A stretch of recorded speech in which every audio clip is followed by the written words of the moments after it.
उन्होंने अभी बीते दिनों वो राजद भी ज्वाइन किए थे, तेजस्वी यादव के साथ जा कर के उन्होंने अपना अपना तस्वीर भी साझा किया था और उन्होंने लिखा भी था कि तेज रफ्तार तेजस्वी सरकार। अब इतना तेज रफ्तार होगा मैं नहीं जानता। जिस जो महाशय आज 43,000 वोट पर इतरा रहे हैं, उनको उनके सिंबल पर भी 42 से 43,000 वोट आया था। तो एक तरफ हम एनडीए को मजबूत करने में लगे हैं, नीतीश जी को मजबूत करने में लगे हैं, और दूसरी तरफ उन्हीं के पार्टी के कुछ लोग हम लोगों को कमज़ोर करने में लगे हैं। तो जब हम ही मजबूत नहीं रहेंगे तो हम क्या मजबूत कर पाएंगे एनडीए को? इसलिए यह सवाल उठ रहा है। और हम लोग कहीं राजनीति करते हैं, कहीं क्षेत्र में रहते हैं, तो हमारे पीछे लाखों कार्यकर्ता होते हैं, उनका भी मनोबल टूटता है। तो स्वाभाविक है अगर कोई नहीं बोलेगा तो इसका मतलब नहीं है कि मैं भी नहीं बोलूँगा। मैं चुप रहने वालों में से नहीं हूँ, और जो सही बात है उसको मैं सही फोरम पर उठाऊंगा। नमस्कार, इनसाइडर लाइव देख रहे हैं आप। मेरा नाम उदित आर्यन है। कल बिहार में जिस तरीके की राजनीति देखी गई, मंजीत सिंह को बना दिया गया जदयू का प्रदेश उपाध्यक्ष। वो मंजीत सिंह जो 30 जून को ये बात कह रहे थे कि वो राजद ज्वाइन करने जा रहे हैं। बैकुंठपुर विधायक प्रेम शंकर यादव ने उनका फोटो भी साझा किया था तेजस्वी यादव के साथ। 3 जुलाई को वो पार्टी ज्वाइन करने वाले थे और अचानक उन्हें जदयू का प्रदेश उपाध्यक्ष बना दिया गया। लेसी सिंह, राणा रणधीर सिंह और जयकुमार सिंह जो कि पूर्व मंत्री हैं, वो उनको मनाने गए थे और बहुत मान मनोबल के बाद शायद मंजीत सिंह तैयार हो गए। अब इस पर भाजपा का क्या प्रतिक्रिया है? क्योंकि वो बागी नेता थे और उनके चलते एनडीए गठबंधन की हम बात करेंगे, बीजेपी की नहीं। एक सीट का नुकसान जरूर सहना पड़ा। और जो व्यक्ति हारा बैकुंठपुर से, मिथिलेश तिवारी जी, करीब 44,000 वोट मंजीत सिंह को आया था। तो इनसे हम रिएक्शन लेंगे, क्या कहना है सर? ये आपको खबर था कि मंजीत सिंह अचानक उपाध्यक्ष बन जाएंगे? देखिए, पहले तो अपनी जानकारी ठीक कर लीजिए आप। बिहार में केवल बैकुंठपुर में ये घटना नहीं हुई है। हमारी सिटिंग एमएलए थी रिंकी रानी पांडे, जो भभुआ से विधायक थी। उनके खिलाफ प्रमोद सिन्हा जो जदयू के नेता थे, जिला अध्यक्ष रहे वहाँ के, और वो बागी लड़ गए और चुनाव के बाद उनको जदयू ज्वाइन करा करके और उनको भी प्रदेश उपाध्यक्ष बना दिया गया। हमारे एक सिटिंग एमएलए थे मनोज शर्मा, जो गोह के विधायक थे। उनको भी हराने वाले जो रणविजय सिंह थे, उनको भी जदयू ने शामिल करके, वो जदयू के ही नेता थे, और उनको जदयू ने शामिल करा करके और उनको भी इनाम दिया, शायद पार्टी का महासचिव बनाया है। और कल हमारे यहाँ जो हमारे हार के कारण थे जदयू के पूर्व महासचिव, और उन्होंने अभी बीते दिनों वो राजद भी ज्वाइन किए थे, तेजस्वी यादव के साथ जा कर के उन्होंने अपना तस्वीर भी साझा किया था और उन्होंने लिखा भी था कि तेज रफ्तार तेजस्वी सरकार। अब इतना तेज रफ्तार होगा मैं नहीं जानता था, कि उसके बाद रफ्तार पकड़ करके फिर से जदयू में चले आए।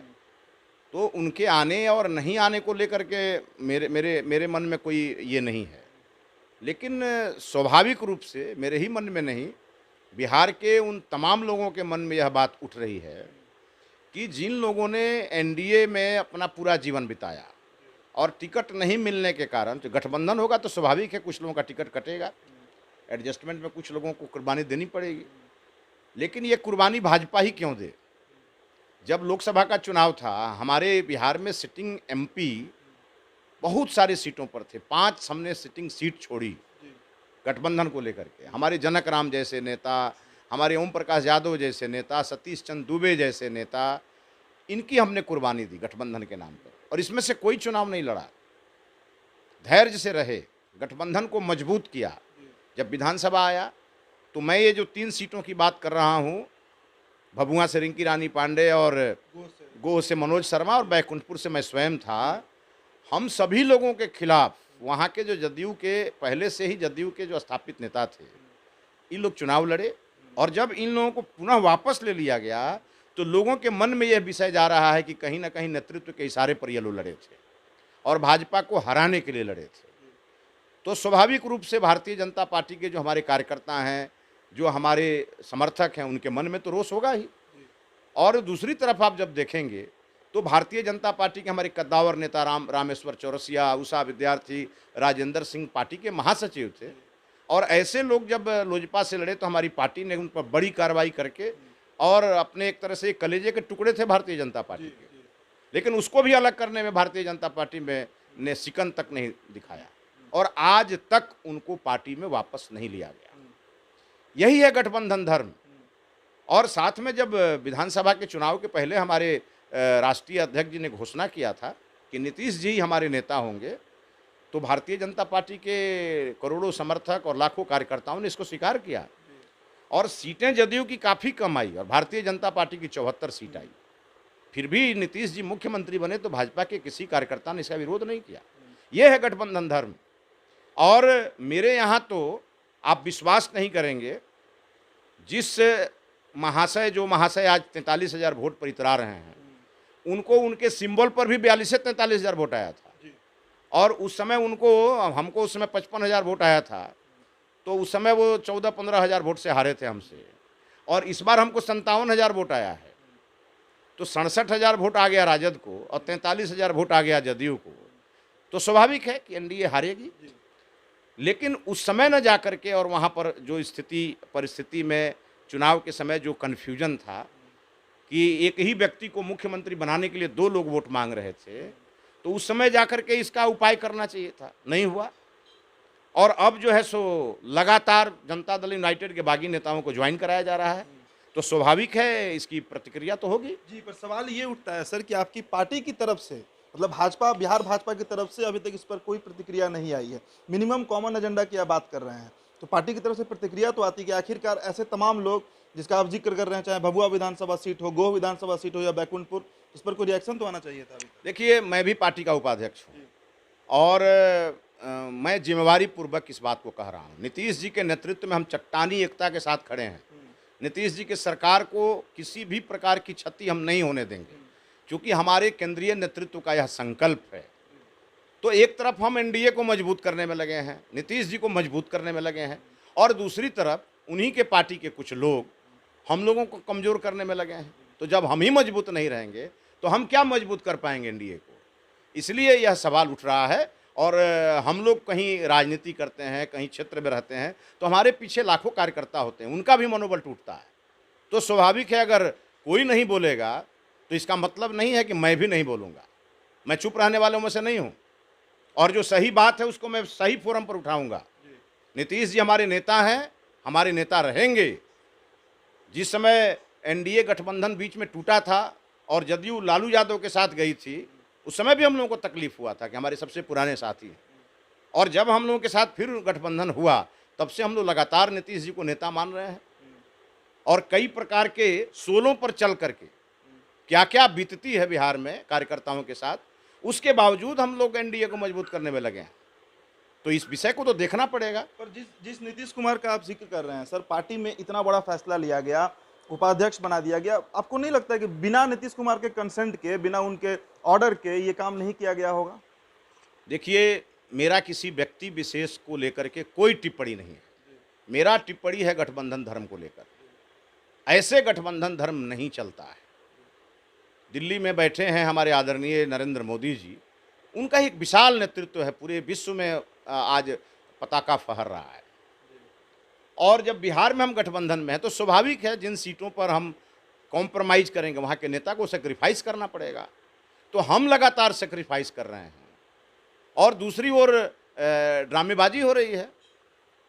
कोई व्यक्ति जिसको पार्टी से निकाला नहीं गया चुनाव के समय, वह व्यक्ति लगातार जनता दल यूनाइटेड में बना हुआ था। एक दिन वो राष्ट्रीय जनता दल के नेता के साथ फोटो खिंचवाता है, उन्हीं के जाति के 2-3 नेता ये ड्रामा करने उनके घर पहुंच जाते हैं। उसके बाद उनको पटना ला करके बात कराया जाता है और फिर ताम झाम के साथ उनको ज्वाइन कराया जाता है। ये क्या है? ये नाटक ही तो है। ये नाटक बिहार की जनता देख रही है। ये नाटक चलने वाली नहीं है। और कोई नहीं बोलेगा इसका मतलब नहीं है कि मैं भी नहीं बोलूँगा। मैं चुप रहने वालों में से नहीं हूँ। हम लोगों के ऊपर गलत फर्जी केस कराए जाएंगे सत्ताधारी दल के नेताओं की ओर से, फिर भी हम गठबंधन के खिलाफ नहीं बोलते हैं। लगातार गठबंधन के पक्ष में हम लोग रहते हैं। जब कोई सरकारी योजना का उद्घाटन होता है तो सत्ताधारी विधायक के रहते हुए वहाँ पूर्व विधायक का नाम लिखवाया जाता है शिलापट पर, तब भी हम नहीं बोलते हैं। जब पुल का उद्घाटन होता है तो नेतृत्व की ओर से विधायक का नाम नहीं लिया जा रहा है, पूर्व विधायक का नाम लिया जाता था, तब भी हम चुप रहते हैं, क्योंकि हमको तो एनडीए को मजबूत करना है। जब हमारी पार्टी एक बड़ा निर्णय लेती है तब भी हम चुप रहते हैं। लेकिन सवाल इस बात का है कि भारतीय जनता पार्टी कमजोर होगी और एनडीए मजबूत कैसे होगा? भारतीय जनता पार्टी कमजोर होगी तो कभी एनडीए मजबूत नहीं हो सकता है। और इसीलिए मैंने इस विषय को उठाया है कि किस परिस्थिति में रिंकी रानी पांडे भी आती जीत करके तो नीतीश जी को मुख्यमंत्री बनाती, हमारे गोह के जो माननीय विधायक मनोज शर्मा जी आते तो वो भी नीतीश जी को ही मुख्यमंत्री बनाते, और हम भी जीत के आते तो नीतीश जी को ही मुख्यमंत्री बनाते। आज जिस प्रकार से एनडीए को एक एक सीट को लेकर के परेशानी हो रही है, जिस प्रकार से विधानसभा का जो आंकड़ा है जिसमें कई लोग दबाव की राजनीति आज एनडीए के साथ कर रहे हैं, तो अगर उस समय अगर ये सब चीज़ें ठीक रहती तो आज तो एनडीए को कोई दबाव का सामना नहीं करना पड़ता। इसलिए मेरा यह सवाल है कि ऐसे गठबंधन नहीं चलना चाहिए, सबको गठबंधन धर्म का पालन करना चाहिए। जी, एक अंतिम सवाल सर, अभी कुछ दिन पहले जब कोरोना का काल चल रहा था तो प्रेम शंकर यादव जी जो बैकुंठपुर से सिटिंग एमएलए हैं राजद पार्टी से, उनसे आपका विवाद हो गया था कि आप उनके काम में ऑब्स्टेकल कर रहे हैं, कुछ खाना डिस्ट्रीब्यूशन का प्रॉब्लम था, बहुत तरह का मामला था जिसमें आप पे सीधा आरोप लगाया जा रहा था, इस पर क्या कहना है? अब इस सब आरोप का कोई मेरे पास जवाब नहीं है। मैं उस समय खुद कोविड से पीड़ित था और एक आइसोलेशन सेंटर में 5 लोग भर्ती थे और एक में 8 लोग भर्ती थे।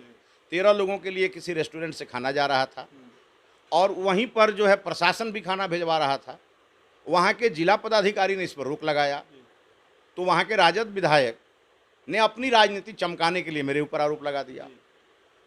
मुझे इस बात की तकलीफ हुई और उन्होंने कई प्रकार की बात की है, मैंने उसका कोई जवाब नहीं दिया, मैं इन सब चीज़ों को नोटिस नहीं लेता।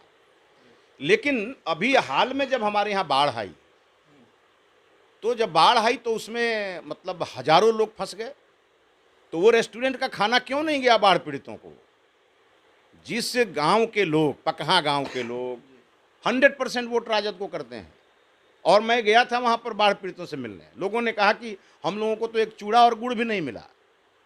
अब केवल उस समय शासन और प्रशासन के ऊपर लोग नज़र गड़ाए। मैं भी विधायक था और लाखों रुपये का सामान में बांटा करता था, लेकिन वो रेस्टोरेंट का खाना, वो दूध में जो है सो हल्दी मिला करके और जो इम्यून सिस्टम ठीक करने के लिए जो पेय पदार्थ जाते थे, वो भेजना चाहिए था। तो राष्ट्रीय जनता दल तो दिखावा के लिए नौटंकी करता है। 5 आदमी को खिलाना होगा तो रेस्टोरेंट का खाना का फोटो खिंचवा करके वायरल करेंगे ये लोग। आज जब 500 आदमी परेशानी में आएगा तो उसमें इनका खाना ही खत्म हो जाएगा। तो ये सब नौटंकी राजद को मुबारक। हम लोग जनता की सेवा करने वाले लोग हैं, सेवा ही संगठन हम लोगों का नारा है और हम लोग लगातार करते रहते हैं।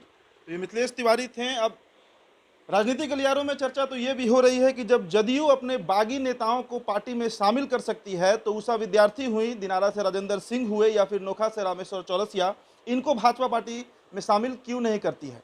खैर, यह मामला जो है अब तूल पकड़ रहा है। धन्यवाद।